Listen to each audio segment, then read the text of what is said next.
Hey there, this is Mr. Beat, and we are doing 2026 bingo cards. So when I say we, I have two special guests here today. I chose them for a specific reason. Well, really two reasons. First of all, the first reason is gosh dang it. Open. I had the window, another window open playing the stream. I hate when that happens. Anyway, so I actually chose them for two reasons. First of all, I respect both of them tremendously. I respect the work they do and them as people. But the second reason is both of these YouTubers know a little bit about a lot because they cover a wide range of topics. And so I think you could say that kind of the same about myself. I try to cover as many things as possible on my channel. And so based on everything we've learned since we started making stuff, we're going to try to start making predictions of the coming year. So let's just go ahead and bring them out here. Come on out to the stage, everybody. How do I do this? Okay. Not that way. That's better. That's better, yeah. All right, let's start off with JJ. Why don't you go ahead and introduce yourself to the... In case I imagine most people know who you two are that watch my channel, but just in case we got some young folks here. All right. Well, I'm JJ McCullough. I'm another YouTuber. I'm based in Vancouver. I make videos about like culture and, you know, some political stuff, some historical stuff, you know, that kind of general realm. Yeah, I feel like there is a lot of overlap between my stuff and your stuff, Matthew. So yeah, people that enjoy what you have to offer will probably enjoy what I have to offer. Okay. Go ahead, Dave. Hey, I'm Dave Farina. I run Professor Dave Explains, primarily science-themed content. Started out just kind of tutorial-based content, now doing a lot of debunking. Not a ton of overlap with Matt, except in the way of like certain, you know, now I'm getting into like political figures like RFK as they interface with science. So I'm sure we'll be talking a bit about such figures today. Yeah. Yeah, make sure you subscribe to both their channels, of course. The links are in the description. I imagine, again, that probably more than half of you already are subscribed. Speaking of which, we have one of my my viewers, Harrison. He said literally, we're his three favorite YouTubers. I don't know if he's just saying that, but thank you, Harrison. And he has a question for all three of us. I kind of already answered in the chat, but have any of you ever made a New Year's resolution that you actually stuck with? And what are your overall thoughts on New Year's resolutions? I'll start us off. I think New Year's resolutions are great. I think New Year's is honestly like one of my favorite holidays because it kind of forces everyone to just reflect on their life for once and maybe try to be better. And yes, I legit 2 years ago, this sounds like a humble brag, but I legit made a New Year's resolution to do push-ups every day, and I've done push-ups every day ever since, except for like, you know, if I drank too many adult beverages the night before. But I've stuck with that New Year's resolution. So JJ, what do you think? I don't know. I've never been a big fan of them. I suppose probably just because I fear the accountability of not living up to them for that reason. But I will say that one year I had a friend, and he told me his New Year's resolution, which was to wear more colorful clothing. And I remember that always struck me as like, oh, that's a very good, very achievable New Year's resolution. So I do try to think about my clothes at the start of every new year, particularly in terms of like getting rid of stuff I don't want to wear anymore. And so like I guess that's a kind of resolution to kind of do an audit of my clothing and my wardrobe and, you know, just really try to sort of pare it down a bit. So I don't know if that quite counts, but I've been pretty good at sort of keeping steady with that over the last few years. I have so many just gray shirts like this. I like that. Clean house. Yeah, I mean, almost every year I make the ultra cliche promise to like eat better and exercise more, and have varying degrees of commitment to that in any given year. That's about it. Yeah. Well, okay. So let's explain what we're doing here. For those of you not aware of the bingo card about a year, it's basically you're trying to make predictions about the year to come. And yeah, we're at the end here of 2025, one of the best years ever. It was a bit rough, I would say, especially here in the United States. And you know, I guess there's the part of the reason why I wanted to do this is because this entire year I consistently heard from people, oh, that wasn't on my 2025 bingo card. You know, like Right. Marjorie Taylor Greene, like all of a sudden, like supporting causes that left-leaning causes, for example. You know, it was a crazy year. There was a lot that happened that was unexpected, but also there's a YouTuber who I think has probably influenced all of us by the name of Hank Green, who did a 2025 bingo card, and he made a video about it at the end of 2024, and then he's going back and looking at how well he predicted things. And sure, a lot of his are kind of silly. And when I approached both of you to make a 2026 bingo card, you know, I was like, okay, let's maybe try to take this more seriously. Like, see if we can actually predict the future here. Because again, I want to stress to you that, audience, listen to me. Are you listening? Like, these two, they know of a little bit about a lot. And I say that as a compliment. I mean, like, it's that's one of the best parts, I think, of what we do is like, we can really just let our curiosity drive our research, and in the process, we learn a little bit about a lot. So I think based on everything we've learned, and, you know, somebody earlier said we're kind of getting up there in age. I think someone actually called us middle-aged. Oh my. Yeah, I mean, anyway, so I feel like I'm entering middle age. It's fair. Yeah, I'm the oldest, I think, of the three. But regardless, like, okay, maybe we should start like, yeah, let's do this. Let's just put it out there to the world. These are our predictions. And then I think it would be an awesome idea to come back in 1 year from now and like see what we got right, what we got wrong. And maybe keep doing it. I wish you'd pitch it to me that way, because I regret to report that I did not take it seriously at all. And they're primarily jokes, but hopefully they're jokes that will lead into thought-provoking conversation. So that's fine. Now, honestly, you have to also joke. I told JJ as well, like, they don't all have to be serious. Like, yeah, I think I have 2 or 3 serious ones, but the others are jokes that stem from a serious place that maybe can spur some vigorous conversation. So it'd be fine. This makes me worry that mine are like far too serious now, and that they're going to. No, that's good. You need to balance me out. No, that's, you know. Yeah, because we need to laugh, but also talk about what is happening. So yeah, we do need to laugh. Okay, so I'm going to reveal my bingo card first, right? Is that okay, or do you guys want to go first? Yeah, let's see yours first, Matthew. Okay, and I'm sure if in the chat, if you have a disagreement, which I can't imagine anyone would disagree with anything we're about to say. No one ever disagrees on the internet. But let us know. Okay, here we go. I just threw that thumbnail together. I'm sorry, guys. I just took it from recent videos that popped up on my feed, so I'm so sorry. Looks good to me. Okay. I like how contemplative I look. All right. Okay, here we go. Here's my 2026 bingo card. All right. So starting out the upper left-hand corner, stagflation. That is not like a very insightful thing. I mean, in fact, we already kind of technically had a month of stagflation. For those who don't know what it means, it's like it's just a combination of high inflation mixed with a shrinking economy. Usually, the leading indicator of a shrinking economy is rising unemployment, and so I think those two that's the worst possible combination in economics is stagflation, and I predict that's probably going to happen in 2026.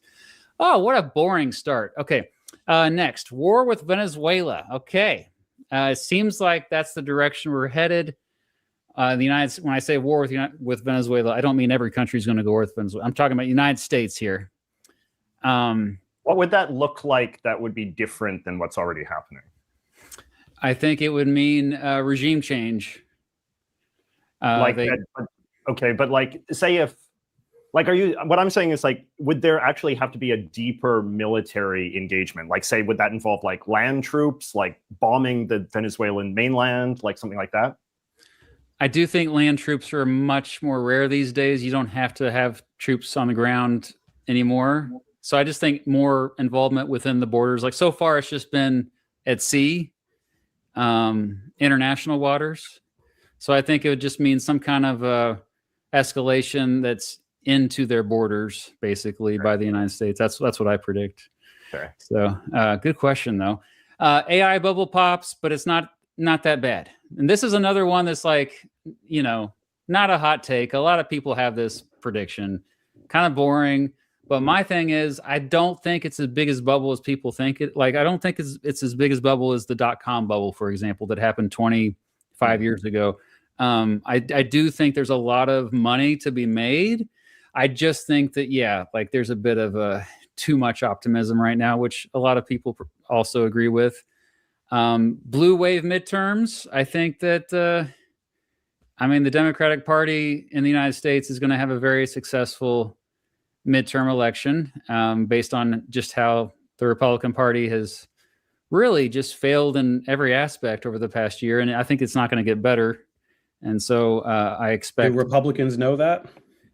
That's the thing. Like, they're so deep in their echo chambers. I don't even think they understand, like, which might be to the benefit of the Democrats. Like Trump is the smartest, healthiest, best president ever, and youngest of all time. Yeah, it's kind of mind blowing how some people are so insulated they don't understand that. Like, no, there's a lot of people suffering right now and upset. Yeah. Okay, AI slop completely takes over platforms. A lot of folks think it's bad now. No, it's going to get much, much worse. In fact, I think it's going to be so bad that people are... This is related to another one I put down here, but people are just going to start leaving all these platforms because the AI slop has taken over. That's what I was going to say, is that there has to be an inevitable reaction to that, and just like a frustration, like just people going, you know what, I'm done with the oversaturation, and just, I don't know what that will look like. Keep chiming in, guys. I like this because it also gives me a break to take a drink. Okay, next row, under the B column. Everyone becomes a hipster. And what I mean by this is, I think the thrift store trend, which of course started by Macklemore back in 2011. Sorry, that's really bad. No, I think a lot of people are just going to be shopping more at thrift stores. Thrift stores are already kind of doing much better than they were. I just think this trend's going to get much more dramatic. And so what you mean is everyone is going to become poor, I think is what you mean to say. Oh, yeah. Well, the poverty line will envelop us all. I'm just wondering how we objectively determine at this time next year if that actually happened or not, Matthew. Like, what is the what would meet the standard of everyone becoming a hipster? Well, they all look like you, JJ. No, I was kidding. Okay. Except with to me, a hipster implies certain things about taste beyond fashion. Like, I identify as a hipster, and to me, that just means I have really good taste in things like like beer and food and music and film and stuff. And I don't see the masses catching up with that stuff. It's not just poverty. Like, I took a lot of pride recently. I bought a shirt for $1 that was like, this had to have been like a $50 shirt at one point. And I had a lot of pride, and it looks cool, and I feel like, I feel cool wearing it. I'm probably not, but regardless, like, it's also, I think it's not just the fact that, we don't have much money. It's going to force people to be more creative with the decisions they make when they buy something. Mm-hmm. And because of that, I think, they're going to have better taste. So what if it goes the other way and it's just like a sci-fi film where everyone has the exact same jumpsuit? And it could go that way. Yeah. Yeah. Okay, moving on. A major merger of streaming services. I think this is also not a hot take. I think a lot of people predict that there will be, we've already seen some mergers happening, but it's going to be two of the biggest ones combining. I don't know which ones. I didn't get that bold. Solar power doubles. So something that I think a lot of folks don't understand is that it doesn't matter that the United States has put a pause on renewable energy. It doesn't matter that the United States has gotten rid of a lot of subsidies and almost like put punitive damages on certain companies for investing in renewable energies. I think that the rest of the world is realizing, not only is it good for the planet, but we're making a lot of money. I think China is the best example of this. Mm-hmm. And so solar power, and it just keeps getting cheaper and cheaper and cheaper. Yeah. We're at the point where it's a benefit for the consumer. It's cheaper than paying for electricity. Yep, and and I'm a little biased on this one. We recently got solar panels on our house, so but I was astounded by how much the prices had already dropped since I first started looking into it a couple of years ago. So yeah, I got panels as well like 2 years ago, and I find that the monthly payment ends up being roughly equivalent to what I would have spent on the electricity bill. Honestly, even slightly lower, and I'm adding $50,000 worth of value to the house. So it's kind of wild. no-brainer. I was just in California visiting my parents in Palm Springs, and it was interesting. I mean, obviously California is super sunny, but it's interesting, like just descending on the plane and you just see all the houses and just seeing how many solar panels just normal middle-class suburban homes have now, which is pretty wild. Yeah, I mean, you save money. It's a no-brainer. Just and I think they rescinded the tax credit, but I got in under the wire. I got the like a third of the value of the panels were a tax credit, so I just got a ton of money off of my taxes last year. Yeah, we got in right before the deadline of the tax credit as well. But it doesn't even matter. That's what I was thinking. Is like it's projected just to keep going down more and more. So, okay, next one: chain movie theaters close across the country. But I think that movie theaters are never going to go away, especially the indies. It reminds me of like record stores. I think there's going to always be like that desire for a lot of people to hang out with their friends at a theater to watch a movie they're really excited to see, or they already have seen before just on a big screen. Like I recently with my family saw Elf on the big screen. Oh, yeah. I think it cost us $2 to get in. And so I do want to stress, like, movie theaters are never going away, but I do think that we're going to start to see, like, because related to this, I think Hollywood in general is imploding. There's just, now that AI content is kind of chipping away at a lot of things, everybody's affected. And especially if you spend $300 million on one movie, that's just not going to be much of a thing anymore. So you think like AMC theaters will go the way of like Tower Records or something? Exactly. Yeah. I think it's going to start happening next year. But I think another big problem is that, I mean, this might just be me being a cynical middle-aged asshole, but don't movies kind of all suck now? Most of them. That was a big take I've heard a lot. I heard that a lot, like, because I've been listening to all these like year in review podcasts and articles and things, and a lot of people said that like 2025 was like a really bad year for movies, like that there was just not many good movies, a lot of box office flops, and even a lot of the movies that we think of as being, quote unquote successful, like say, I don't know, One Battle After Another or whatever, actually did quite poorly. So yeah, you might be onto something there. Mm-hmm. Yeah, but I just watched One Battle After Another last night, and dang, that's a good freaking movie. I highly recommend that movie. I liked it too, but there's still good stuff coming out. Like, it's just that, a lot of it's coming straight to streaming anymore. They're not even messing with theaters. It's crazy times. Okay. Where did I leave off here? Okay. Americans become more united. Oh, that's kind of a hot take. Yeah. Okay. So my whole hypothesis here is that I think, honestly, and some people are going to laugh at me, make fun of me. I don't care. But I think part of the catalyst for this is the Epstein files release. I'm finding I do interact a lot online with Trump supporters, or at least people that say they're Trump supporters. Because I'm fascinated by these people. I'm very fascinated. And a lot of them just don't seem to be buying the bull crap anymore. And also a lot of them are talking like, they're talking like people that lean to the left. They're saying a lot of the same things that people that lean to the left were saying back in, Occupy Wall Street days, like 15 years ago.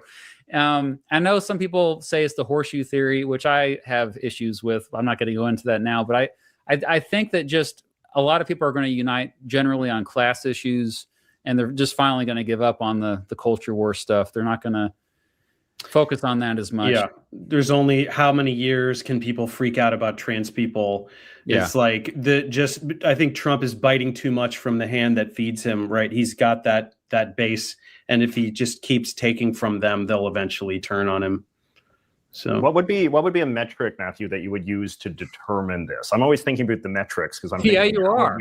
how would we quantify if you were right or wrong? So is there like some sort of like poll question that you might look at or something like that? I think approval polls actually are underrated on these type of things. Not so much like approval of candidates, but just the vibe checks that people have. Like, how do you feel the direction of this particular thing is going? Or, yeah, we'll see a lot of it also at the related to the blue wave midterms. I don't necessarily think, though, that I think that a lot of different type of Democrats are going to get elected.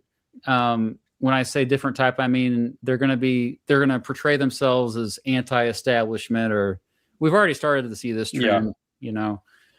Yeah, I don't know how much I buy that, though. I mean, it depends on the candidate, obviously, but yeah, I think if Trump's approval numbers were like really, really bad, like I don't know, like in the 20s or something, then I think that would be a pretty good metric that, like, you know, the country was kind of like united in opposition to him, as opposed to, you know, the line that we always hear, which is that it's very polarized, right? I think just partisan stuff like that could be a good indicator. I mean, I think like Mamdani is a perfect representation of like what the Democratic Party could be and what it should be trying to be in order to, like, Mamdani got this little wave of a thing going, and I just think that Democrats are idiots if they don't capitalize on that and like amplify that energy by reinforcing his policies and talking points and like putting forth more candidates like him. But it just speaks to what the Democratic Party is, like what percentage of it is captured by corporate wealth, you know, whether it's half or 90% or I don't even know. But it's just, I feel like in terms of the blue wave midterms and stuff like that, just the Democrats keep making the same mistakes over and over and over again of putting forward candidates that we don't want, right? They're just not representative of us, where they could be sweeping everything by just putting forward who we would. It doesn't even have to be Bernie, you know. It just has to be somebody that's like even moderately aligned with public opinion and, you know, the things that we want. And yeah, I know, right? Okay, I'm going to try to go quicker here. So I'm really anxious to see your guys's. Plus, I know you've been peeking ahead. More governments embrace Bitcoin. So over on the B column, third one down, I just think that it's already become a much more legitimate form of currency. Most cryptocurrencies, though, in my opinion, are not legitimate and they're kind of scammy. But I think Bitcoin is kind of the exception because it was the OG. And so I feel like that it's not necessarily going to be big countries. We're not talking about the EU or anything, or even United States, even though the United States is a kind of a little bit here and there, like embraced it. But I just think we're going to see that happen in smaller countries around the world. Trump has another stroke. I think he possibly had a stroke already. There's a lot of evidence that suggests that. I do think his health is going to continue to be a big concern as he turns 80. Yeah. I think that he is just going to completely deteriorate physically in front of our eyes, and it'll be maybe the funniest thing that we have all ever seen. Just not sure how long it's going to take and what it'll look like, but it looks to be going that way. So I think his 80th birthday will definitely be a big sort of turning point, because there's something just symbolic about. I mean, I even felt that when Biden turned 80, right? Like there's something about an 80-year-old president that just, I think, strikes a lot of people. Yeah, there's a point where Trump will be the oldest president ever, right? Yes. How old was Biden when he left office? How old was he? 82? 82? Oh, okay. So if he completes his term, he will officially be the oldest president ever. Yeah. Or maybe he's 82 now. I don't know. I should know this. So I do think, he's not a healthy man, although I think he will be around for a lot longer than people want. I think he'll be kicking for a while. They'll put his brain in the body of he'll be like Krang, and he'll just be like, keep the movement alive. The Teenage Mutant Ninja Turtle reference there. I love it. Yeah. Okay. Gen Alpha rebels against digital media. I think that I like that. Yeah, like my youngest daughter's technically Gen Alpha, and she's grown up already with digital stuff. But I feel like there's going to be a point where they're bored, and they're like, actually, it's more rebellious just to like touch grass and get offline. And not have any account. Like if they do have a digital kind of identity, it would be like on obscure stuff or strictly. Well, I mean, Discord might be the exception because Discord kind of one foot in both worlds. Like I feel like a lot of kids view Discord as not really part of the rest of the internet because it's so enclosed, kind of dark foresty. But I mean, it's kind of inevitable because the era in which something becomes popular is inextricably linked to that generation. So even people as old as us look at Facebook as ridiculous and just like what, even though it is kind of our generation, like the older generation like took to it and we make fun of them for it. That's how young kids today are going to look at Instagram and TikTok, I think. Probably. Yeah. And they see the damage it does with they see like maybe they have older siblings or parents that struggle with the addiction to scrolling on these apps that kind of like watching your alcoholic parent or parent. Right. And then that makes you not want to drink. Yeah. I don't know. My kid is obsessed with vinyl records. So it's like, really? Yeah. That's awesome. Okay. JJ, did you want to say anything? I'm maybe not super optimistic about that one. I feel like it seems more likely to me that Gen Alpha will just create some new social media thing that they'll get obsessed with. Like they'll think TikTok is lame. That's for Zoomers. We're going to make, TikTok 2, which is even more brain rotty. And that's going to be the Gen Alpha thing. You swipe this way, not up and down. You go like that. I just think like the trend lines do indicate that Gen Alpha, they've been on sort of the cutting edge of, the skibbity toilet brain rot and the Italian brain rot things. And like they've given a lot of reasons to be pessimistic about their ability to withdraw from all of this, I would say. But, fair enough. Well, that's because they're under 11 years old. I mean, we'll see what happens when they grow up. I think the next 10 years will be more revealing than the previous few years. Can't judge a generation by, like, imagine judging millennials based on what we were doing when we were 10 years old. Yeah, of course. Okay. Really bad hurricane season. So I think we were lucky this year with hurricanes. I think the pendulum will come back next year. That's my prediction. And wildfires again as well, probably. Did I put that one on? Yeah, that's related, but sure, why not? We'll throw that on the same one. Measles cases triple. I specifically said triple because if you look at the trends, I think a lot of people freaking out right now, but I was like, there's just no way this does not get much worse. Yeah. A lot hinges on Florida. If Florida vaccine mandates for school children does successfully get repealed, and then if that inspires other states to follow suit, could be a domino effect that would triple. We're talking about an order of magnitude, like just way more, and not just measles, other stuff too, whooping cough, diphtheria. I don't know. I don't know what. I just saw else. People are not taking. They're not getting tetanus shots anymore. Yeah. Like, holy crap. Yeah, Hep B as well. Yeah, everything. A lot of liver failure in the future for our children. Okay, so on a lighter note, emo makes a comeback. It's been about 20 years since emo kind of peaked, in my view, and I think we're kind of overdue. Like, we saw a revival of like ska in the 90s. We saw a revival of like garage rock in the 2000s, and I just think there could be this little revival where we've for the last 10 years we've had like artists that whispered when they were singing, and so I think that I don't think emo ever went away. I think it's been there. There's a festival in Las Vegas every year that has every emo band ever, and it's massively huge. Tens of thousands of people go. I think it's been there. Wow. Maybe in your world, Professor Dave. I was in Vegas for a conference, and I noted there was a festival going on at the same time, and then I like checked back, and I was, this is every year, and it's just like My Chemical Romance and all that stuff, and all those bands are there, and it's just so many people. It's a massive event, so I think it's alive and well. Emo. But are they our age or are they younger?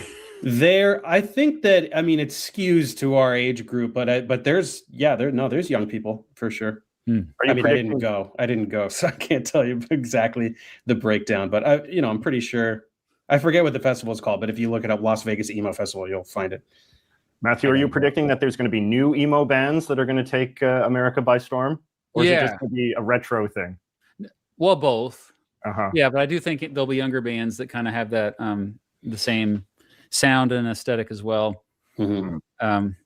All right, the next one is not really a hot take either. EV sales skyrocket. I think so. Here in the United States, sales actually went down by 1% this past year, but everywhere else in the world, they went up by like 23%. And I feel like a big reason why the EV sales went down in the United States was because, well, the tax benefit went away. A lot of Americans were incentivized to buy one because they got tax money back. And with that gone, of course, they're not going to buy one. But now I think that because demand is going down in the United States, that even in the United States, because prices are finally going to go down on EVs, that they will still continue to pick up. And I just think there's no going back for EVs. It depends what happens with the price of gas if that keeps going up. It's been stable for about a year, but if it starts to climb back up, I think that'll push things. Yeah, it's been pretty cheap. If you're including China as well, I mean, they're so all in on EVs too. Yeah, right? I'm talking global. Yeah. And especially like developing countries, like I know that in Thailand and Malaysia, Vietnam, those, I mean, I don't even call those developing countries, I guess, anymore. They're like very well developed, and like something out of 3 out of every 4 new cars there now are EVs sold. So I don't think we're going back. I do think internal combustion engines will be around forever. There always will be that group that insists that they're better, kind of like I'm never giving up my vinyl record for this MP3 player. But yeah. Okay. Next one, G column. A new nonpartisan political movement starts. This is like your perennial cause, Matthew. It's always I'm really just like a third party, or well, it doesn't have to be. It just, I think it's going to revolve around some kind of issue or 2 or 3, but there's some kind of like third. It doesn't have to be a political party. It's just a movement, kind of like there was a populist movement in the 1880s in the United States, some kind of, or even like in the 90s, you had a reform party, but really it was more about a movement that was just against kind of just an outside movement.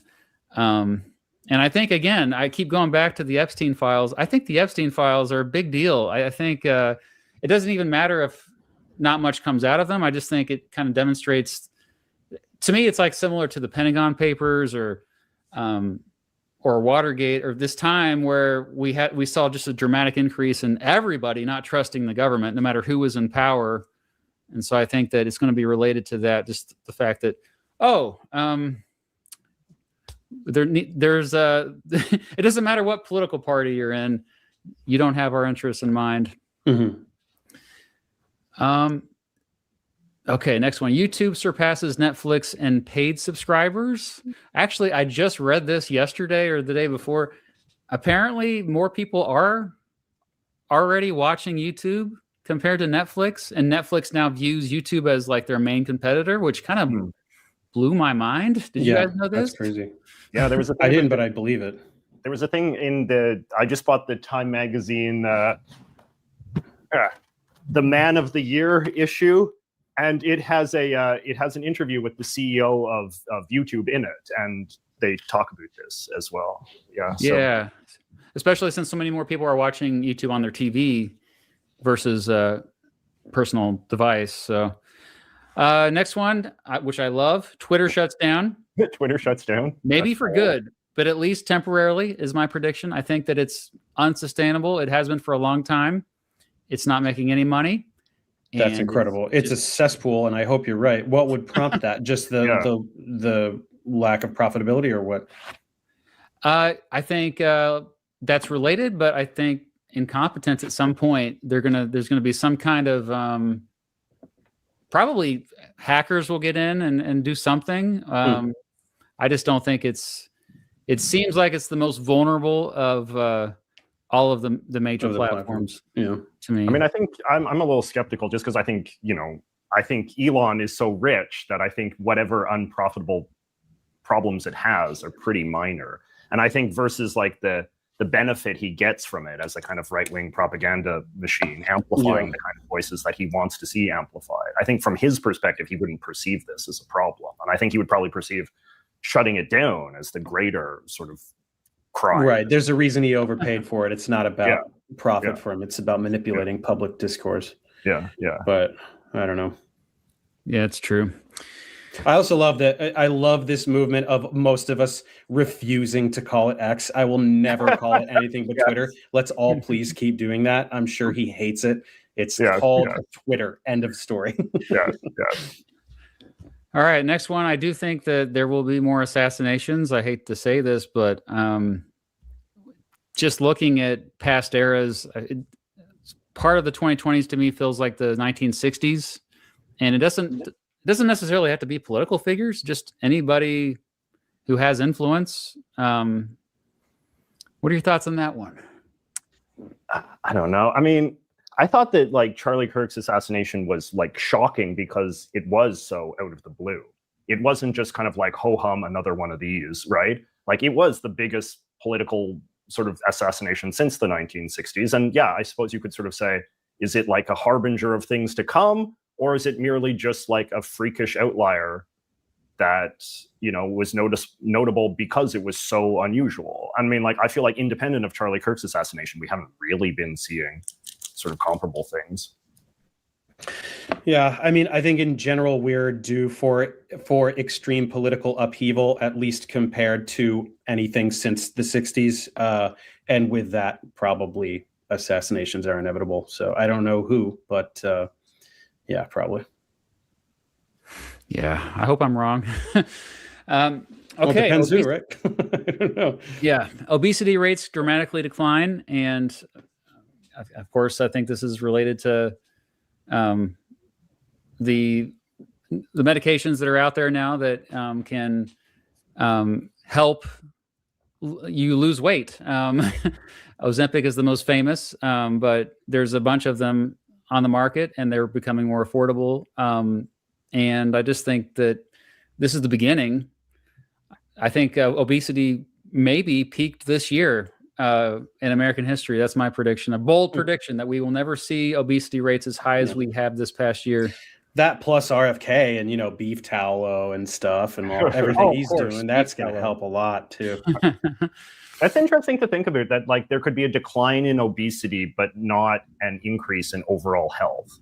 Like that people could be less fat, but still have really bad diets. I think that would be a sort of like interesting combination. Yeah, because fast food's not going away. Yeah, if anything, people losing weight will greenlight their poor diets.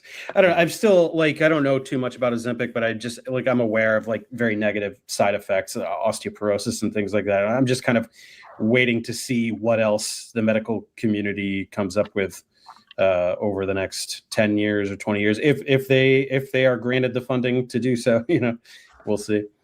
Tier Zoo is here. Hey, Tier Zoo. Zoo. GLP peptide drugs are such a huge W. Yeah, no, I think that there's a net positive. Sure, there's side effects with basically everything, but yeah, that is an important thing because yeah, we're in the early stages of this still, as far as like the sample size. Yeah. Okay, I'll wrap this up here. I think there will be a cyber terrorism incident. It could be big. Cyber terrorism. So some kind of situation where hackers from a foreign country, it doesn't even necessarily have to happen in the United States. It could be another country, but where you have either the infrastructure, internet infrastructure, or grid infrastructure that is overtaken by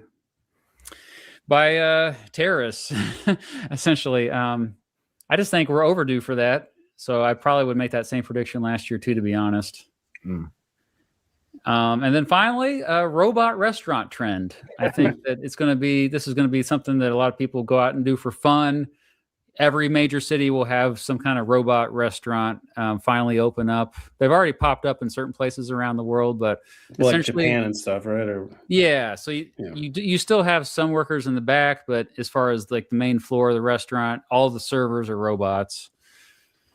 Oh, like the waiters. I thought you meant more like just kind of like you press some buttons and like food arrives in like a conveyor belt or something like that. Oh no, I mean like it's kind of more gimmicky where yeah, like robot servers. Okay. Yeah. They even have robot chefs. I've seen.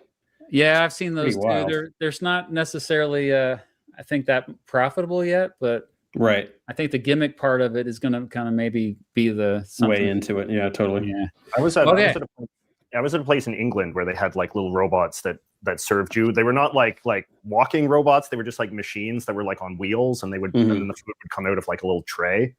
That was kind of fun. Yeah, those have been around for a few years already. So anyway, so you want me to go next, Matthew? Since David's are like fun, they might be a good palate cleanser at the end. Yeah. Okay, there you go. That works. And are you able to share your screen? Okay. Can I just like text it to you and then you can just put it up? That's fine. Okay. Let me just do this. Is it a JPEG or PDF? It is a JPEG, so I will just send it to you right now. Okay. Hold on 1 second. While we're waiting on him, thanks for the super chats. Hey, Tom, good to see you. Oh, JJ, you're one of his favorite YouTubers as well. Oh, awesome. Okay, Matthew, I just sent it to you. Okay.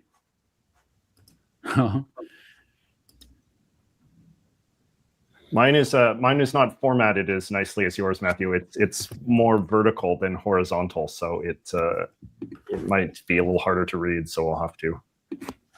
We'll see how this looks when I upload it. Okay. I'll just email mine to you as well. Why not? Oh, I have it. Save it as a PDF. I have a PDF. Okay, cool. Yeah, for some reason, are you having trouble? StreamYard doesn't let you upload JPEG, so I'm just going to convert it as a. Oh, did you send me another one, JJ? Well, I sent you one where it's just horizontal and one where it's vertical. Whatever. Oh, okay. Let me try that one. Sorry. Yours were good, Matthew. I would say overall, I think that you have some very measurable things that I'm keen to see if we will actually get a bingo or two. Definitely, like some of them will happen. I was gonna say because some of them were not that, like duh. I played a little safe, It's good to have a mix of you'll see with mine. I tried to have some where I was sticking my neck out a bit, and then I tried to have some where it was just conventional wisdom. I don't know. I have a feeling that like 2026 might be a more conventional wisdom year. Like might just be a year where we just kind of the trends that we've seen this year just kind of continue. Okay, so here's my card, everybody. My 2026 bingo. All right, so I guess I'll just go through it like Matthew did. So my first one is JD and Usha split up, which is something that some people have sort of contemplated. There's been a lot of conspiracy theories about this and that kind of thing, which is basically that like as JD Vance tries to consolidate his image as the heir apparent to Donald Trump, he is of course reaching out to every sort of odious subculture within the kind of MAGA sphere. And one thing that he's realized, and that some of his haters have been keen to remind him of, is that his mixed race family is sort of seen as a liability to a kind of, ethno-nationalist kind of set. And so there has been some sort of like gossip. It's like, oh, is Vance so cynical that he would dump his wife in order to make himself more politically palatable to the white nationalist crowd? But then I was talking about this with a friend of mine, and they said like, well, it's also possible Usha could just get tired of being in a relationship with a guy like this. And so maybe she would dump him. So that's why I put that they just split up. It's I wouldn't say it's like a done deal, but again, this is like me sticking my neck out a little bit and hedging my bets, maybe. Yeah, I think that's reasonable. There's something to be said for the possibility that the powers that be would not allow that to happen if it would be seen as a stain on him, right? You don't think Melania wants to get out of there and hasn't been wanting to get out of there for a very, very long time? Wow. She is trapped. So she might be too, but I don't know. I have no idea. All right. Next one. Sorry? I said help in my Melania voice. Help. Yeah. Okay. My next one I feel like is a somewhat safer bet. The Supreme Court rules against Trump on tariffs. I feel like this is kind of like quite widely anticipated now among sort of legal observers that that the tariffs that Trump has imposed upon so much of the world are based on a very dubious read of executive authority, and the Supreme Court, for all of its sort of partisan leanings, will probably, rule against him on that one. So, and, that the tariffs might survive through some other means, but I think that, this would be a way for the Supreme Court to assert its independence and also, just do something principled. Next one is similar to what Matthew said about war with Venezuela, although I'm kind of narrowing the scope a little bit. I'm just saying that President Maduro will flee Venezuela at some point and seek exile in Russia, which I think feels like a natural place for him to wind up. And and then that will give the Trump administration a W as far as the regime change goals go. So we both agree there will be a regime change. Regime change in Venezuela, yeah. I'm just being a bit more specific because I think it's also possible that Maduro just flees in order to avoid war. And so I'm just hedging my bets that way. It's amazing to me how he's held on to power as long as he has. Yeah. He's extremely unpopular. Okay, so next one I have is Scott Bessent is made the chairman of the Federal Reserve, the Treasury Secretary currently. Trump gets to appoint a new head of the Federal Reserve in 2026. And, there's been some speculation that Bessent might be in the running. It's obviously going to be somebody that Trump trusts in a way that the current guy, Powell, does not have Trump's trust. So I think it's going to be somebody within the loyal inner circle. It might be someone even stupider. I think Bessent is kind of like, that's the optimist expectation. It could just be a complete MAGA lunatic, but he's one of the smarter ones, actually, which not saying a lot. But next one is an AI one. So I said full-length AI movie goes viral. I'm sure that there probably already have been full-length AI movies made, but I think this will be one where it'll be like a phenomenon. It won't necessarily be a good movie, but people will know about it. It'll be sort of infamous and notorious, and it will sort of symbolize what AI is capable of doing. It'll be the first passable, this qualifies as a movie. Yeah. It won't just be complete nonsense. It will be coherent. People will have a lot of complaints about it in various ways, but it'll meet the standard of, okay, AI can make a whole movie now. So, okay. Next one on the second line. This one is a little bit more out there as well. Wow. Pro-Trump coup in Greenland. That's a hot take. The Greenlanders have been pretty insistent that they don't want to join America. There seems to be a very broad cross-party consensus in Greenland that they're not interested in this cockamamie idea. The Prime Minister of Greenland has repeatedly said that he views this as a non-starter. So I was thinking well, what if Trump, who has really been sort of banging the drum again in recent weeks, I thought that this was maybe something that he'd forgotten about, but he's bringing it up. He just appointed the governor of Louisiana to be his special envoy to Greenland. So I'm okay, well, what if there's just a coup? What if they just bring to power some wacko in Greenland and he's yes, annexation, that's what I want. So I think that I'm only sort of sticking my neck out on that one because I think that unless something very dramatic happens within the Greenland sort of political scene, this idea is not going anywhere. So if Trump really wants it, he'd have to regime change Greenland, I think. What would Denmark do in response? I don't know. I don't know. I guess oppose it, write a sternly worded letter. I mean, I don't think that they would invade Greenland to reinstall the democratically elected government. I think they'd probably just let it slide. I don't know. That's a good question, though. Okay. Next one is Trump proposes the Trump Amendment. And what this means is that, I think in the last few weeks and months, we've seen Trump really trying to speed run a legacy, right? Renaming things after himself, putting himself on coins and all of this. And one thing that, I think he probably will get into his mind is that successful presidents have amended the Constitution. And I think that he'll want to have a constitutional amendment of his own. And that's why I'm saying it's just going to be called the Trump Amendment. I don't think it's necessarily going to be something as self-serving as the third term thing. I think it will just be probably some just kind of blandly generic kind of conservative cause, flag burning or a balanced budget amendment or something like that. But he'll call it the Trump Amendment, and there'll be a lot of fanfare about how this is something that President Trump wants. He just likes his name on stuff. That's it. Precisely. Trump Kennedy Center. Give me a break, man. Yeah. I mean, even though this unbelievable. amendments have nothing to do with the president. It's the state legislatures and the Congress. But anyway, yeah, he doesn't know this probably. No, he just wants to, because like it's like this kind of thinking that he wants his legacy to be unreversible on some level. And I think like you see that with like the tearing up the East Wing of the White House and that kind of stuff, like stuff that if a Democrat gets in, they can't just snap their fingers and undo. And I think like a Trump amendment would be a real sort of monument to the permanence of his legacy. Okay. Next one is Hegseth replaced by Driscoll. I don't know much about this. Driscoll is currently the Secretary of the Army. He's a young guy who's like very into the same kind of like freakish right-wing politics that J.D. Vance is. And they're considered like really close buddies, Driscoll and Vance. And Hegseth, who's a real sort of Trump buddy, I think I've heard some rumors that there's a bit of a sort of power struggle there.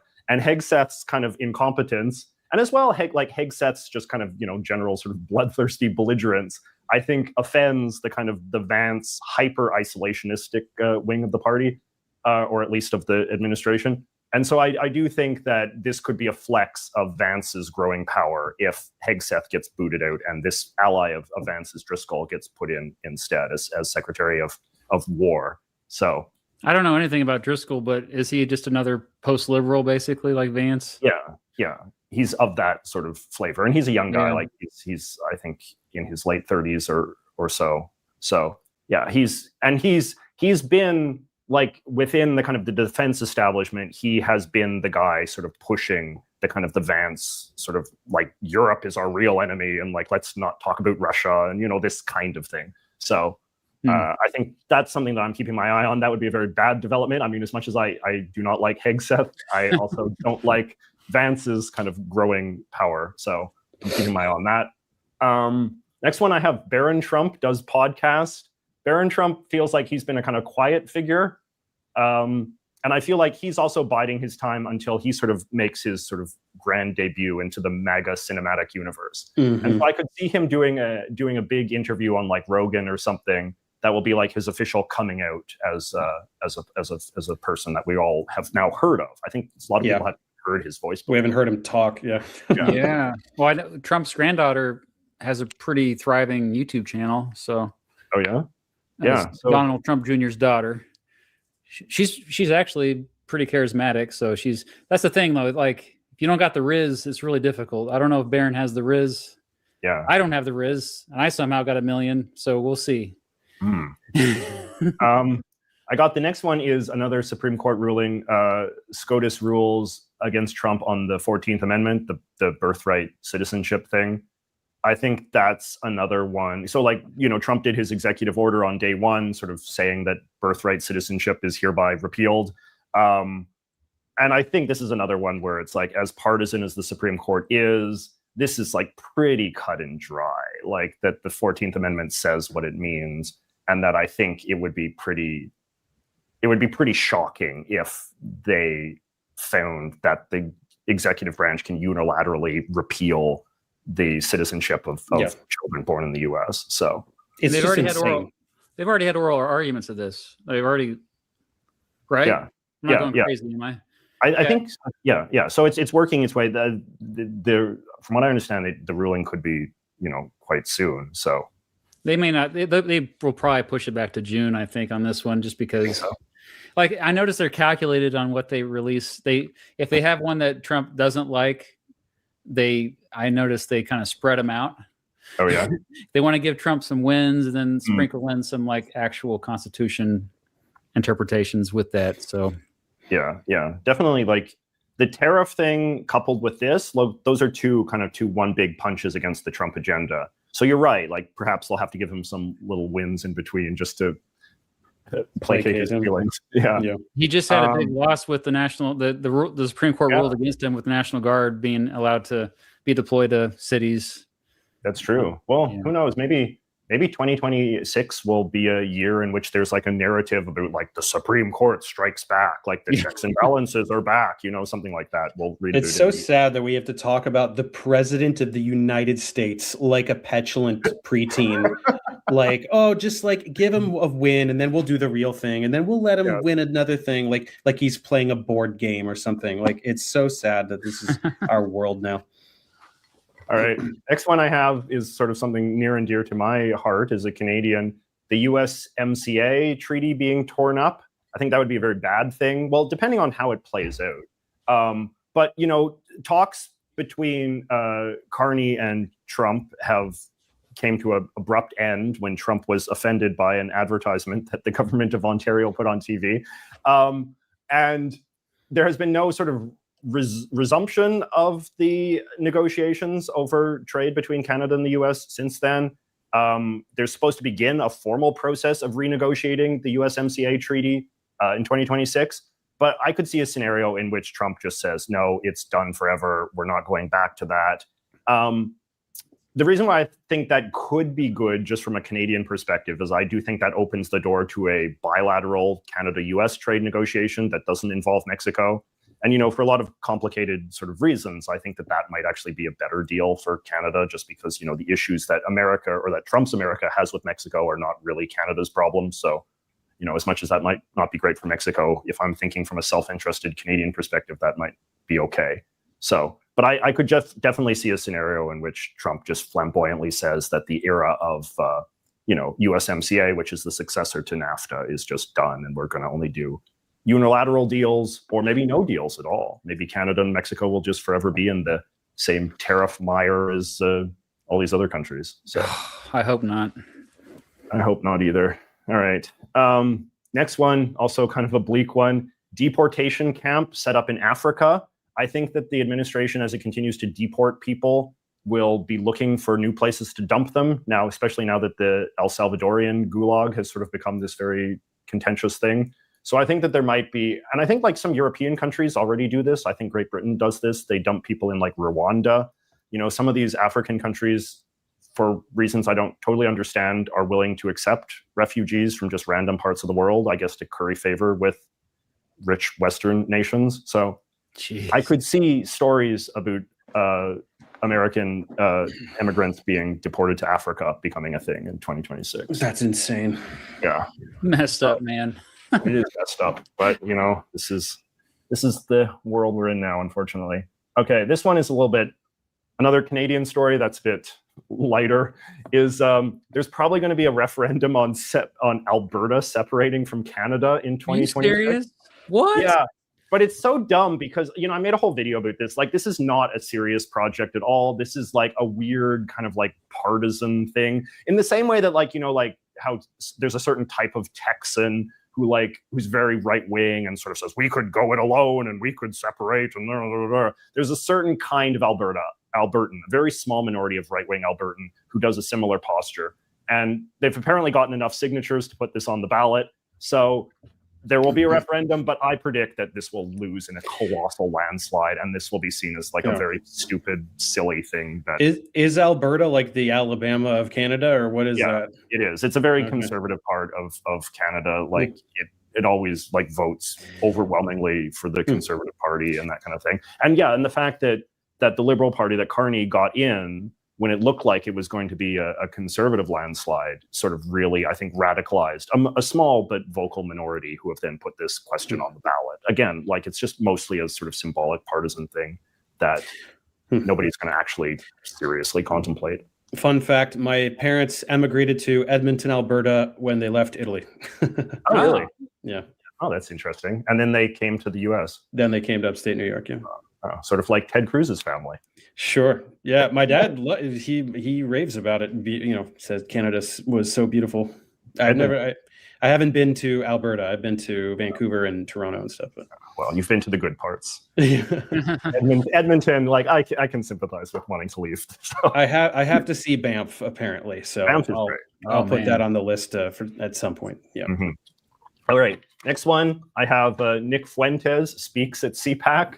I feel like that would be a real sort of symbolic moment of Nicholas Fuentes' sort of gradual sort of acceptance as just like a normal right-wing Republican pundit. I think that would be grim and horrible, but I feel like the normalization track for him is sort of chugging along, and so to have a like open neo-Nazi speaking at CPAC, I would not be shocked at all. No. Yeah, it's sad to say I would not be shocked either. I am shocked that you called him Nicholas, though, even though you always say full names for everyone. Nicholas Fuentes. Nicholas, he used to call himself Nicholas J. Fuentes. That used to be his branding, but then now he's Nick to be a bit more casual, I guess. All right, Nicky. next one's a kind of dark one. So I have Trump boycotts Biden's state funeral. So, which is to say that if Biden dies in 2026, which is possible, he has a very serious form of cancer. I could see like Trump just refusing to go to his funeral. I could see Trump saying very cruel and mean and gross things about him when he dies, and then he won't go to the funeral, and this will be a big sort of controversy and all the rest of it. And then, of course, the MAGA people will say, well, Biden said lots of mean things about Trump, so blah, blah, blah, blah, blah. But I mean, I obviously he would not go. I guess I'm just disappointed that would be the big scandal, other than all of the heinous shit that he does that actually hurts people. Yeah. But, I mean, typical. It can be many things, right? Mm-hmm. But next one is Erica Kirk put in cabinet. The widow Erica Kirk seems to be a little ambitious. Whatever, we all grieve differently. But I could see her rising star culminating in some sort of government job, especially because I think Trump seems to have some sort of sense that, she's a good one to be allied with, particularly as sort of the right wing is cracking up in these different ways. Yeah, to hang on to that turning point coalition kind of. I just wonder what, though. Yeah, I mean, there's a lot of money she'd be leaving if she did that. I feel like it would take a lot for her to leave Turning Point. Yeah. There's a lot of money there. All right. Next one is another international one. I have Sir Keir Starmer of the UK resigning. He seems to be he is like already like the least popular prime minister in like British history, which seems to reflect something about British cynicism, like just how quickly they just run through their prime ministers now and just convince themselves that this is the worst man who's ever had the job, or woman in some cases. So, and he's getting a lot of bad press right now with something to do with the repatriation of some controversial Muslim immigrant. I don't really know the story that well, but yeah, his numbers are bad. He seems to be unpopular. He's getting flack from all sides. So yeah, maybe he'll resign and they'll get yet another new British prime minister in short order. Next one, I have the Nobel Prize will go to a US-led team, but not to Trump, which is to say I could see a situation in which the Nobel Peace Prize goes to people who were involved in negotiating the ceasefire between Israel and Hamas, but it will not go to Trump. It will instead go to, the sort of the second tier kind of figures, like the professional diplomats and that one guy that Trump always has doing the diplomacy. I forget his name now. And maybe even Jared Kushner, and maybe some Israeli and Palestinian negotiators as well, but not Trump. And Trump will, of course, be very inflamed because he will say, this was my deal. I did it all. Where's my Nobel Peace Prize? Yes. But, me brokering no peace actually whatsoever is my achievement. But he ended 8 wars. Come on. No, sure. Yeah. All right. Next one I have, Trump suggests just printing money. I could see this becoming a thing. Like, in order to deal with the economic sort of troubles, Trump just starts to normalize like the classic kind of like 5-year-old solution to problems. Yeah, why hasn't anyone thought of this? Yeah, why would you printing money? Why should print more money, give more money to people, and this kind of thing. That'll solve all the problems. That feels to me like something very in character. Yeah, that's like an SNL sketch that like would actually happen. Yeah. Yes. Mm-hmm. Then I have on the bottom row, I have Justice Thomas. Clarence Thomas retires before the midterms. Oh, that's a good one. Yeah. Yeah. As the oldest conservative judge on the Supreme Court, I could see a scenario in which, if the Democrats seem poised to get the Senate, if that even seems a remote possibility, that he should step down and not allow the possibility of a sort of Ruth Bader Ginsburg type scenario to happen, in which he would be in danger of dying in a Democrat administration, if the conservatives or if the Republicans have a chance to just quickly install a new young conservative on the court. The only thing about Clarence Thomas is, if he does stick out the rest of Trump's term, he could be the Supreme Court justice who's there longer than anyone else. He's in already history? like the 5th longest tenure. I just looked it up, and he's Oh, really? so 2 more years he would actually beat the record for longest Oh, really? serving Supreme Court justice. Oh, wow. That's interesting. That is a bit of a wrinkle then. All right. Next one I have is another sort of Canadian one. This might not mean much to you guys, but Prime Minister Carney gets a majority government of 3 or more. So as it stands right now, Prime Minister Carney does not yet control a majority of seats in the Canadian Parliament. He is just 1 seat away, though. And he's been doing all sorts of shenanigans, well, so-called, to get that majority, convincing people to cross the aisle and convert from being conservatives to liberals and things like this. And so there's been a lot of sort of speculation as to whether or not, like, Carney is now sort of really getting sort of portrayed in the Canadian media as a kind of like very sort of like House of Cards kind of character. Really? Yeah, like just somebody who's like very good at like the kind of like the dark arts of politics. And so it wouldn't surprise me if he somehow manages to convert like a couple more politicians, or somehow he manages to get a couple more votes in the parliament on his side. So, well, momentum's on his side anyway. So yeah, this is the time. Momentum's on his side anyway. Yeah. So we'll see. That's me sticking my neck out in a sort of Canadian kind of way. Okay, next one.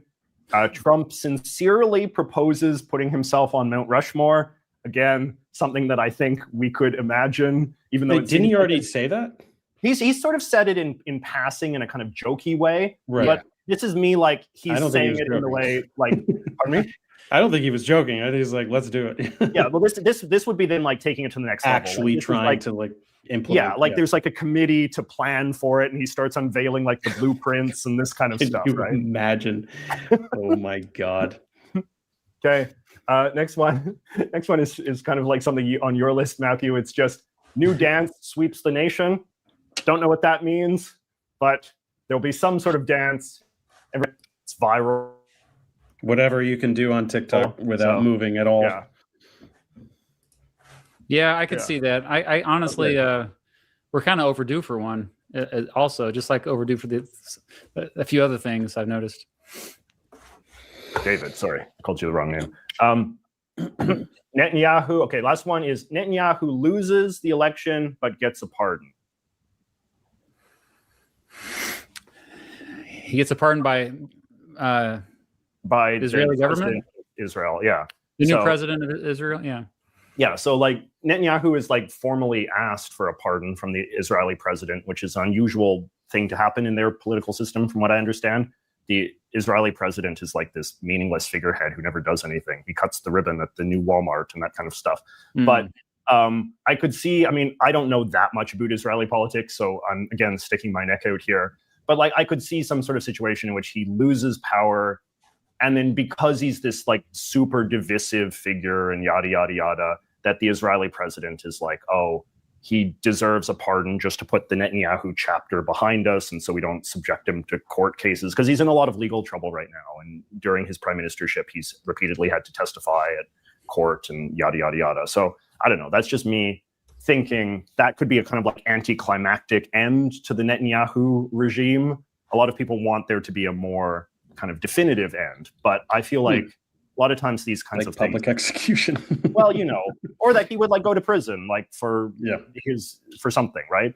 Whereas I think that a lot of times in politics, things end in a kind of like weird and anticlimactic way, in which there's not like a true moment of justice. So no, I'm not under any delusions that he will ever get what he deserves. That's not going to happen. Well, Bolsonaro got sent to prison, so you know, you just never know. That's true. Of course, Brazilians are a little bit different. Okay, I'm uploading right now your bingo card. Anything else you want to say about JJ's bingo card before we put? Good stuff. Yeah, no, it's probably the most tethered to reality.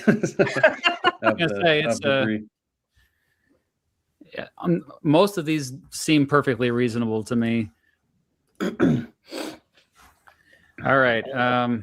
If you're just joining us, we have been looking at, for the first time, showing each other our 2026 bingo cards. We did not show each other these ahead of time. We wanted to come in cold and be surprised. And so far, there's been a little bit of overlap, but not much. JJ and I gave more serious predictions, and these are going to be a little bit more lighthearted. Dave says, but here we go. Yeah, I do apologize. I did not take this seriously at all, but I think that we will. It reminds me of the first time I did Secret Santa with my band, The Lonely Wild. I had only done Secret Santa with gag gifts, like on my college swim team and stuff. And they all came and had like legitimate gifts for each other. And I was like, oh, I got like a Snuggie or something. I'm sorry, guys. Like, I didn't know we were doing this for real. That's how I feel right now. But I think it's going to be fun. And actually, looking back, some of these are like in line with some of the things we've said, just in joke format. Okay, so Trump says the N-word during State of the Union. Or something similarly offensive, and just tries to shake it off. I think that'd be fun. Ben Franklin replaced with Sydney Sweeney on the $100 bill. She's very popular right now with white supremacists, so I could see that going that way instead of Trump. 1,000 plus child measles deaths, so not just tripling. We're going big here. RFK will have a lot to say about it. He will blame froyo or some similar junk food. That is the culprit for autism as well, right? Froyo gives you measles and also autism. I think it will be the case. Trump appoints a flat earther as the head of NASA. That's weirdly plausible. Yeah, I don't know who it would be. I guess it would be, what's his name? Mark Sargent was probably the most like presentable, I'd say. I mean, flat earthers are they really still around? Like a lot of like just like hardcore evangelical Christians are flat earthers, right? It's kind of split. There's the biblical literalists, and then there's just the conspiracy theorists on steroids that aren't even particularly religious. It's not a gigantic community. It's probably 5,000 to 10,000 strong in the whole world. But they're there. You took out most of them, Dave. I think you handled a lot of them. I am proud / embarrassed to say that I'm the most famous flat Earth debunker probably on the internet. But yeah, I've made quite a lot of money off of that cult, so I'm not too worried about it. Yeah, made a lot of money off their stupidity, huh? Yes.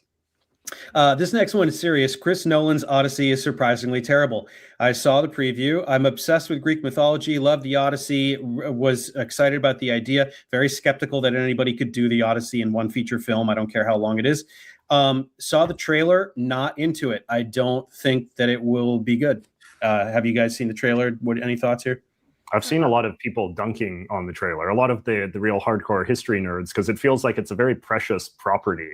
Yes, exactly. Very high expectations of, right? So yeah, it's like Dune. Like I was obsessed with Dune, and then the new the new Dune movies come out, and I'm like, this is cool, but it's not Dune. Like we're missing all of the psychedelia. Like it's just not there. But I don't shit on the Dune movies because they're pretty cool. But I just feel like Odyssey's not going to be good. And also Matt Damon, like, would it kill you to try to do an English accent? It doesn't make sense that everybody has British accents and he has an American accent. It doesn't make any sense. Like like you're a professional actor. Can't you just do a British accent? Like, come on, man. It's just it's an insult. Like, this was a family-friendly channel until your bingo card went up, Dave.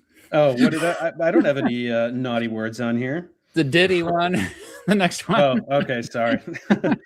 Yeah, Diddy breaks out of prison and promptly slaps a bitch. Did you guys watch the Diddy 4-part miniseries thing on Netflix or whatever it is? We watched the first episode. Watch the other ones. Good Lord. I mean, not only the depravity, but like it seems like he basically got Tupac killed and is basically responsible for Biggie getting killed as well, on top of the rape and domestic abuse and everything. Bananas. I don't know. Yeah, I can't believe he only got 50 months. It's incredible. I could see him getting pardoned by Trump, not breaking out of prison. Like Trump has sort of mused about that in the past, that we're going to look very seriously at this one and that kind of stuff. He mentioned Diddy personally, that case. Well, somebody asked him about it. Yeah. Wow. And I think because Trump doesn't really know what's going on. Like he's like, I've met Diddy before. He seemed nice. I like criminals. I like Trump rapists. Has a sense that like anybody famous could never be guilty of anything. Sure. Right. Like, it's an insulation for him. Yeah.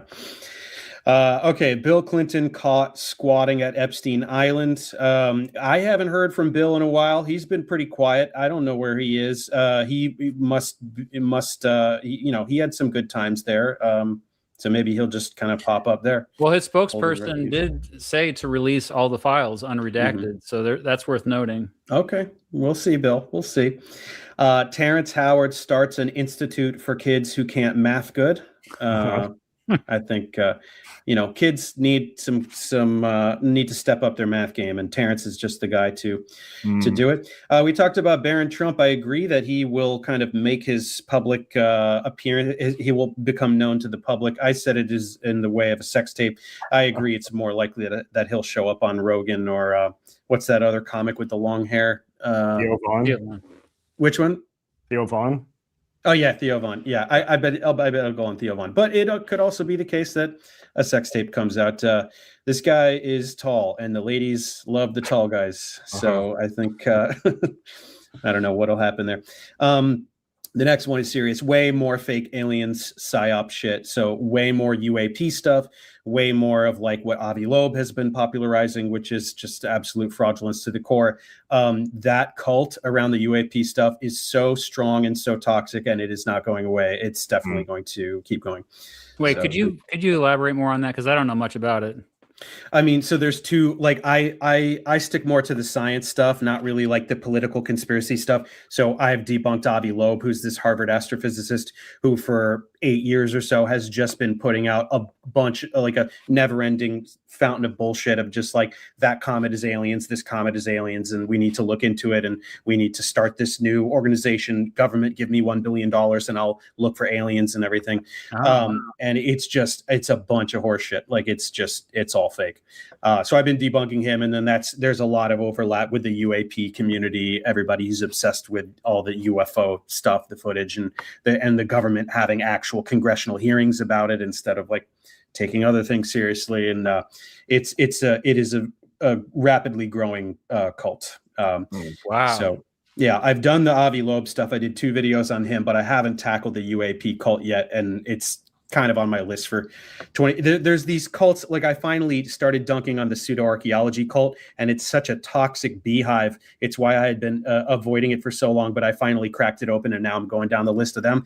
UAP is another one where I just avoid it because it's just like such a festering swamp of a cult that as soon as you start doing it, you just get all of the toxicity and the hatred and the trolling, and it's just like, all right, I guess I'm gonna crack this one open. So I don't know, maybe at some point in 2026 I'll start tackling that one, but yeah.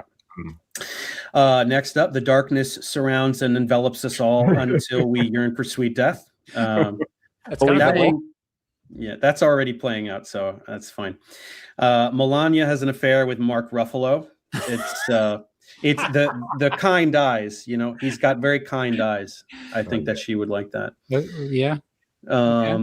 AI generated. Yeah, this is not even that, like we were saying, AI generated sitcom wins daytime Emmy for outstanding lead actor. It's just a more comedic way of saying what you said. Just, something AI generated will be viewed as semi-legitimate for the first time. And I just don't see that ever happening. You have the commercial world and you have the critical world. And I just think that the snobs will just never...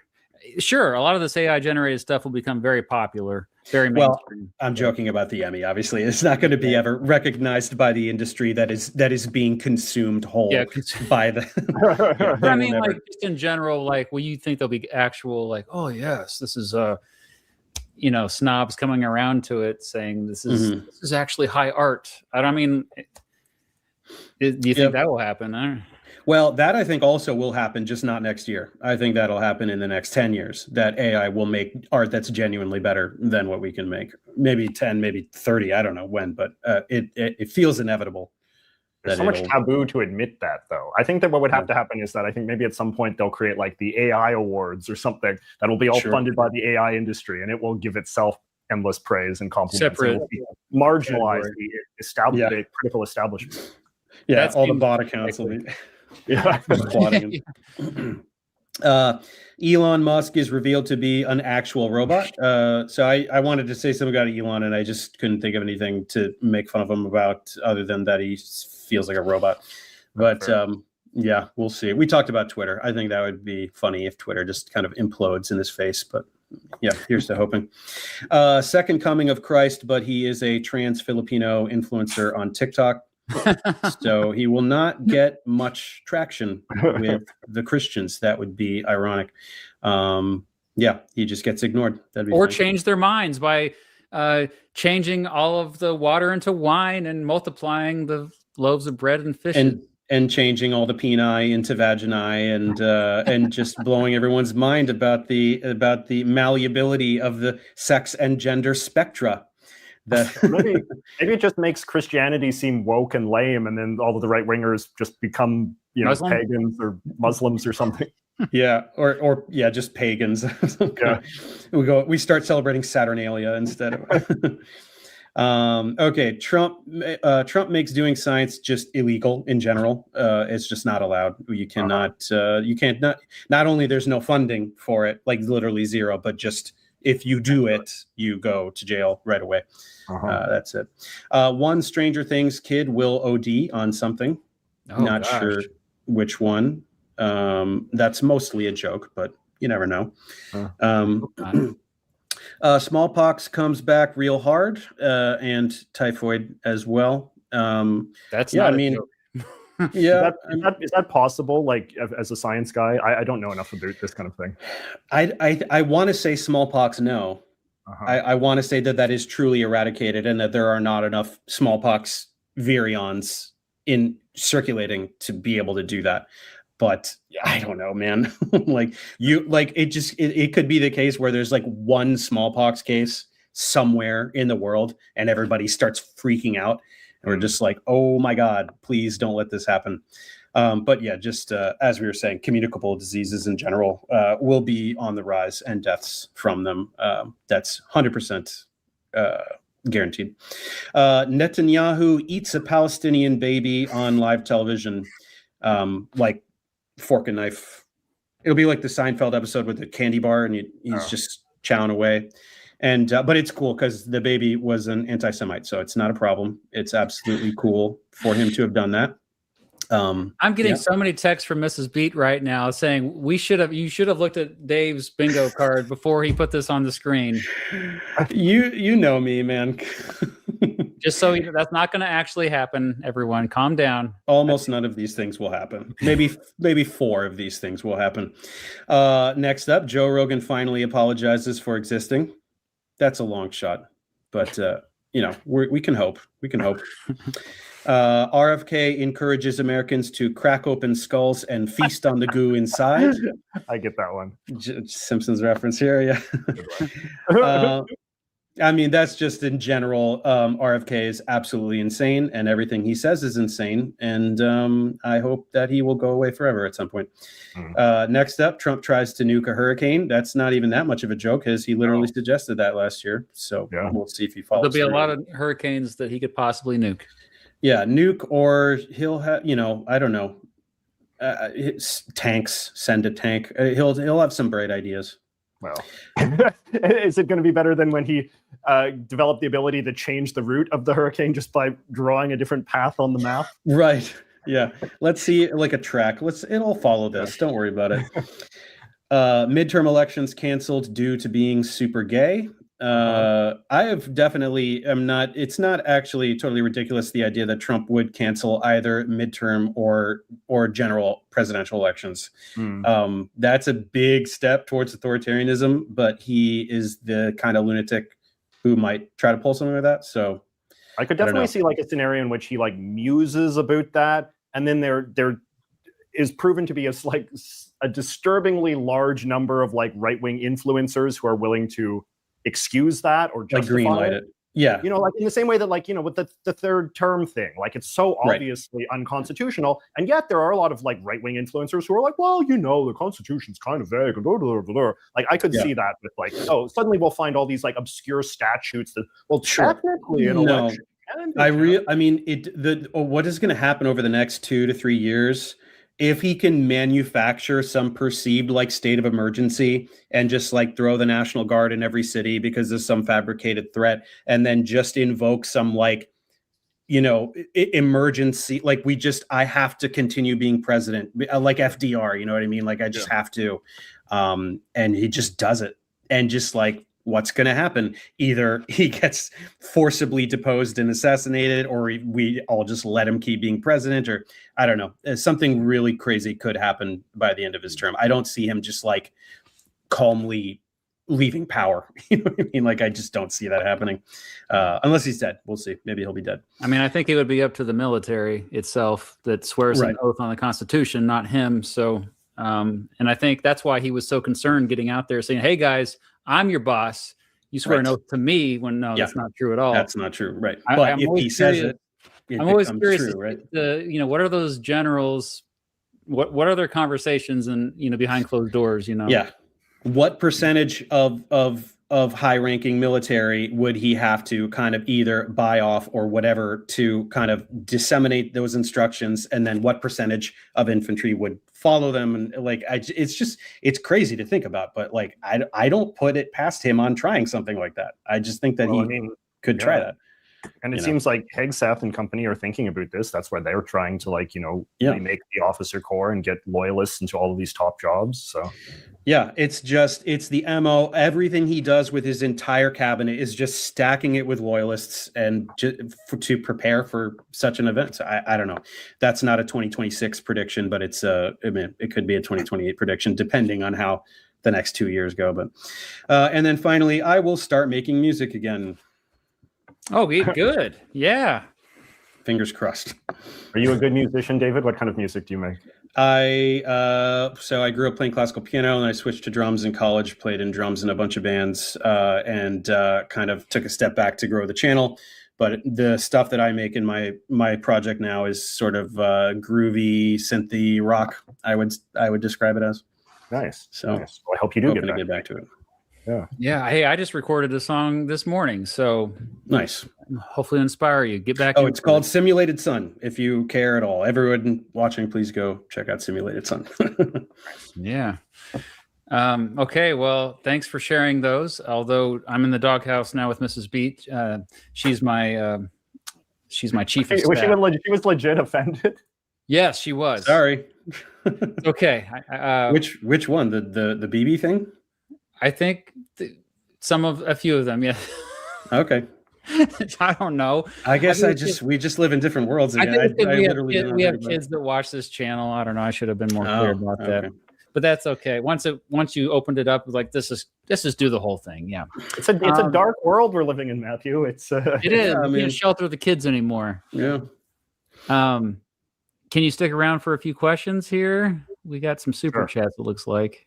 Sure. Oh my gosh. I don't know about this one though. Cultural analysis of 6-7.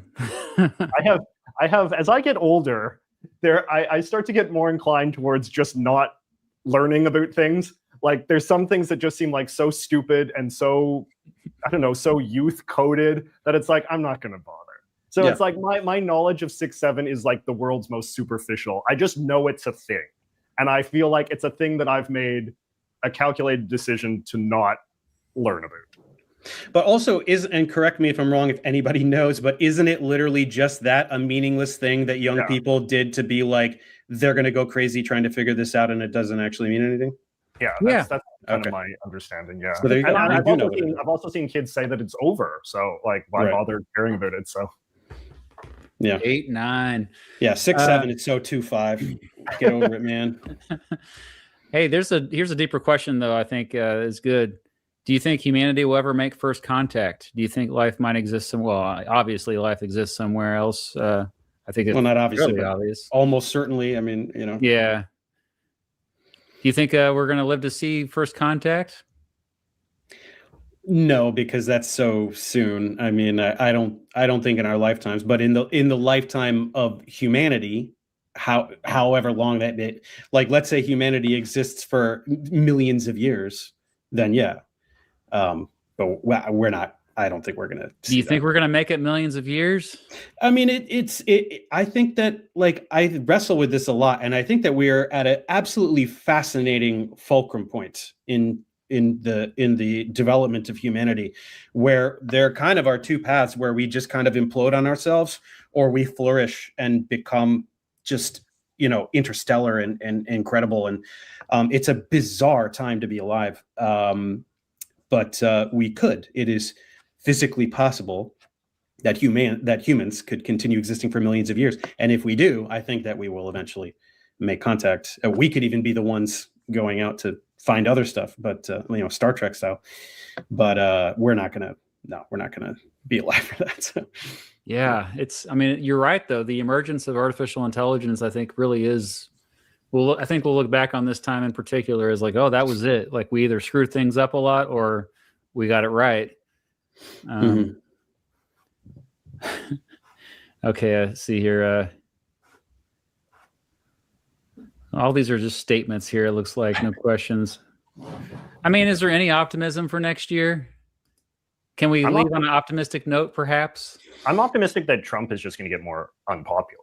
Like, I think that the trend lines seem pretty clear as far as that goes. That like, because I feel like when he was elected last year, there was this brief moment, and I'm sure you guys remember, like there was this brief moment where like, I think a lot of us in sort of the dark moments were like, oh my God, is this like America's new normal? Is this the beginning of the 1,000-year Reich or like, that kind of thing? And I think like now it's pretty clear that like Trump's administration, like odious and terrible and horrific as it's been in all sorts of ways, is also just like not a popular one. Grossly incompetent. Not being like greeted with a groundswell of public support, which I think is what you would need if you were really in a really dark place. So I'm excited to see his numbers continue to go down. I think that he could hit like the Bush, like low 30s in his second year in office, which I think would be a positive development. I can see that happening. Yeah, I think we're going to see what Congress does. I mean, really, we won't know until after the midterms, though. I think a lot of the Republicans in Congress are just going to wait to see how the midterms go. But then, yeah, I think impeachment really is going to probably happen, assuming that democracy still continues. Which big assumption.